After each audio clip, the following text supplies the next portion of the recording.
panitia zakat. Ini yang penting ini.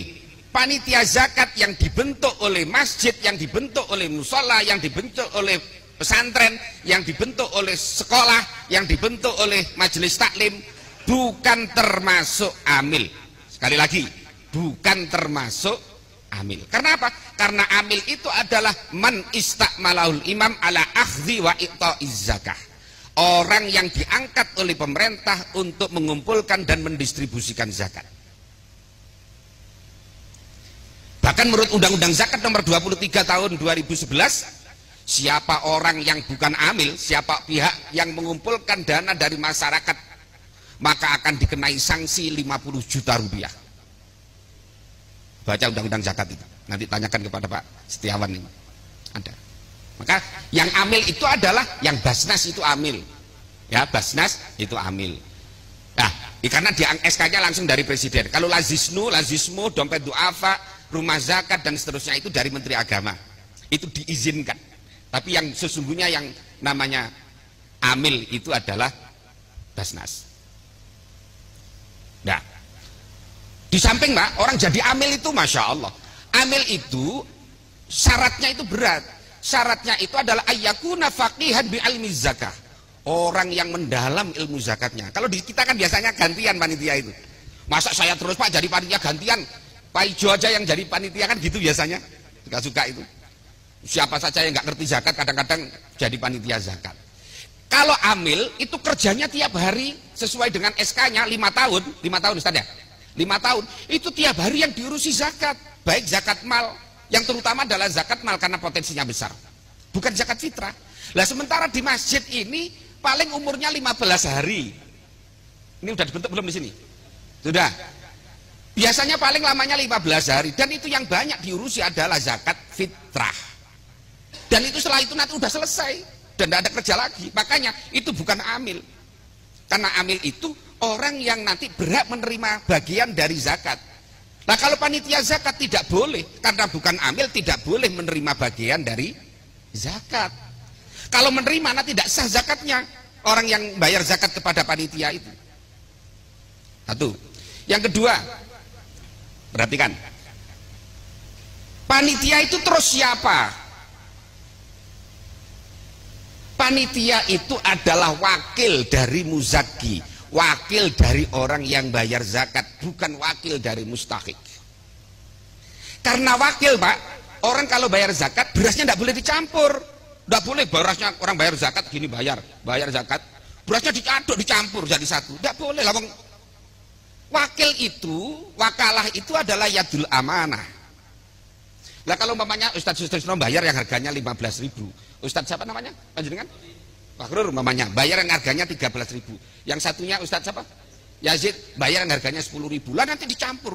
Lah katanya Ustadz Sustisno, loh, lah punya saya kan yang mahal, masa dicampur dengan yang itu? Yang pertama. Yang kedua, dalam kasus zakat fitrah, orang yang bayar zakat fitrah, orang itu bisa jadi juga berhak menerima zakat. Umpamanya begini, ada orang yang hari itu memang dia punya kelebihan makanan, karena kebetulan dapat zakat itu banyak hari itu, dia dapat zakat itu sekarung, berarti dia juga wajib zakat. Lah kok atau umpamanya begini, dia kebetulan hari itu barusan dapat duit banyak, beli beras cukup, hari dia bayar zakat, tapi sebetulnya orang ini berhak menerima zakat. Lah kalau beras ini dicampur oleh panitia, ada kalanya beras ini belum nyampe kepada mustahik, tapi berasnya bisa jadi kembali kepada, umpamanya Ustadz, saya panitia zakat, ini bayar sebagian, udah saya campur di sini. Pertanyaan saya, kalau orang bayar zakat kepada panitia ini sudah nyampe kepada mustahik belum? Belum kan? Ini saya campur. Kalau saya campur, ini bisa jadi nanti Ustadz Sustirno dapat bagian. Lah kok termasuk bagian dari berasnya sendiri? Berarti jeruk makan jeruk, berarti panitia tidak yadul amanah. Udah tidak dapat bagian, nyampur tidak boleh, dosa nyampur. Yang ketiga, biasanya data fakir miskin itu dari siapa? Pak RT. Pak RT kan? Pak RT-nya ngaji enggak? Pak RT-nya ngerti enggak siapa yang disebut dengan fakir, siapa yang disebut dengan miskin, siapa yang disebut dengan sabilillah, siapa yang disebut dengan ibnu sabil dan seterusnya.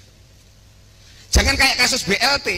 bantuan langsung tunai itu, kalau Pak RT daerah saya itu, yang dikasih itu ternyata besannya, ponakannya, pamannya, adiknya, menantunya. Lah kalau zakat juga datanya seperti itu, akhirnya panitia zakat memberikan kepada yang tidak berhak. Kalau zakat diberikan kepada yang tidak berhak, sama dengan belum membayar zakat. Dosa panitia, Pak RT juga. Dah, satu. Yang kedua, contohnya lagi, data yang masuk kepada Pak RT, giliran mau dibagi, orangnya mudik. Karena orangnya dari Madura, kayak Ustadz Yazid dari Madura, ini dari Jawa. Yang banyak Jawa itu pada mudik. Giliran mau dikasih, akhirnya orangnya mudik. Beras akhirnya disimpan oleh panitia di masjid, nunggu setengah bulan datangnya. Lah padahal paling akhir mendistribusikan zakat fitrah adalah ghurubus syamsi tanggal 1 Syawal. Kalau lebih dari itu berarti dosa. Udah panitia ini tidak dapat bagian, nyampur tidak boleh, terlambat dosa. Salah juga dosa. Nah, yang kadang-kadang juga begini, kalau di daerah saya itu ada begini. Ada orang datang bawa duit, mau bayar zakat. Udah Pak, bayar beras ini aja, beli beras ini. Lah kok berasnya orang dijual oleh panitia itu? Berasnya orang, berasnya, mamanya Ustadz Sutrisno ini bayar pakai beras. Ustadz aja datang pakai duit, udah beras ini aja dibeli. Lah kok berasnya orang dijual? Namanya tidak amanah ini. Tidak sah itu. Menjual berasnya orang sah apa tidak? Ya enggak. Karena perintahnya Ustadz Sutrisno ini adalah ini beras ini supaya dikasihkan kepada mustahik, bukan dijual. Lah kok malah ada juga dijual untuk beli kantong plastik. Jual dari harta zakat. Waduh, minal ngawurin ini. Ya.